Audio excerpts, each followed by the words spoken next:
Hello and welcome to Brainy Gardener. Today it is all about how to grow and care for the agave colorata.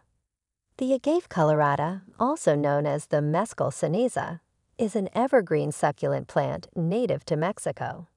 It can be grown outside USDA zones 8 through 11. With its large rosettes of long, narrow leaves, this drought-tolerant plant thrives in sunny locations and has earned the nickname Mescal Sword in many areas throughout its natural habitat. The plant is mostly found in semi-arid regions. It typically grows in exposed rocky settings, though it can also be found on steep slopes. This plant has spoon-shaped, dusty glue leaves with spines along their margins and an extremely rough texture. The tips of the leaves also support a sharp terminal spine. Unlike some agave, this one likes to stay on the small side, never reaching above 3 feet tall throughout its lifetime. The agave colorata is an easy-to-grow plant that requires minimal care once established. The agave colorata prefers full sun to partial shade. Full sun is ideal for this agave, but partial shade is okay. If you plan on keeping it in full sun, ensure it does not receive direct sunlight during the hottest part of the day. Mescal Ceniza may need winter protection in regions with wet winters and dry summers. It grows best when exposed to full sunshine for at least 6 hours each day. As with most succulents, agave colorata does not require a lot of water. These plants need frequent watering while they are growing. The general guideline is that they should never be allowed to dry out because they are vulnerable to decay if left without water for a long period. Agaves may need less watering during their dormant season. You should only water the plant when the soil is dry to the touch. Water thoroughly, but do not overwater it. In its natural habitat, it is used to arid conditions.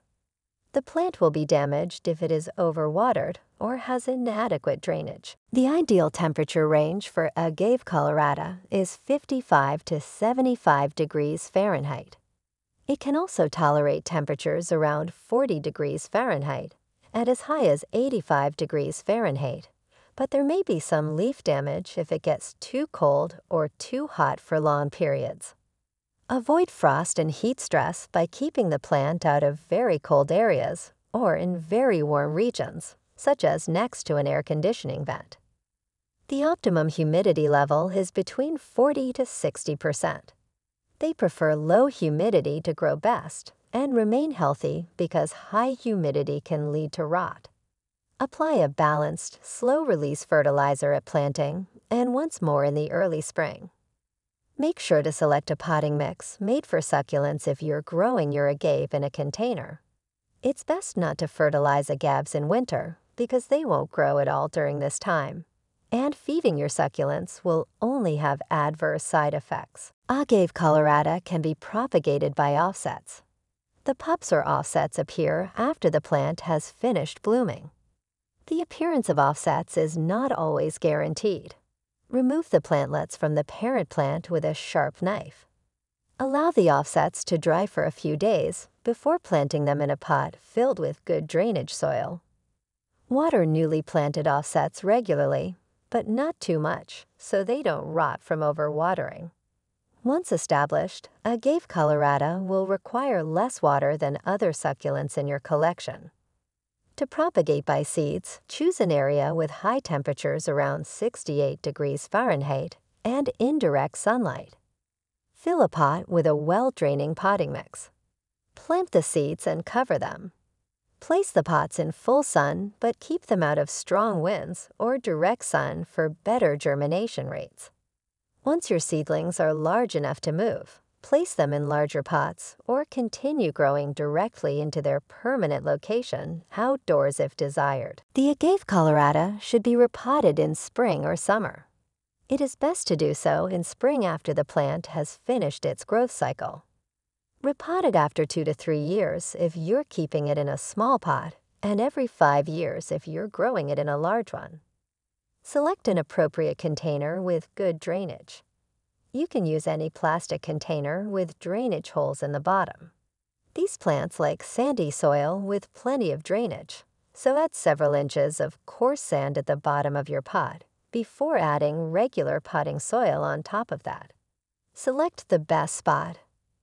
Put your agave in an area with full sun from morning until late afternoon. An east-facing window or a south-facing patio is ideal. Remove the plant from the old pot. Remove the old soil and gravel around the root ball. Remove any dead roots if necessary. Place your agave into its new pot, gently using your hands to pack the soil around its base. Water deeply, allowing excess water to drain from the bottom of the pot. Agave colorata is mildly toxic to humans and animals. The sap of the agave is caustic and can cause skin irritation. It is susceptible to agave snout weevils and scale insects. The agave snout weevil is a serious pest of agaves in their natural habitat, and they are also starting to appear more and more in cultivation. The adult weevils chew holes in the leaves of the plant, which causes them to grow stunted and may cause them to die. They also like to lay eggs near the agaves, complicating matters further. Scale insects can be a problem for agaves and other succulents too. The adults are small and immobile and appear as bumps on the plant's surface. They excrete a sticky substance called honeydew which attracts ants, protecting the scale insects from predators. This is a minor issue in most cases, but can become more severe if left untreated. Overwatering, frostburn, and sunburn are some of the most common problems of agave colorata. Overwatering may cause root rot. To prevent this, do not water your plant more than once a week. If you can't remember when you last watered it, feel the soil with your fingers. If it feels dry, give it a small dose of water.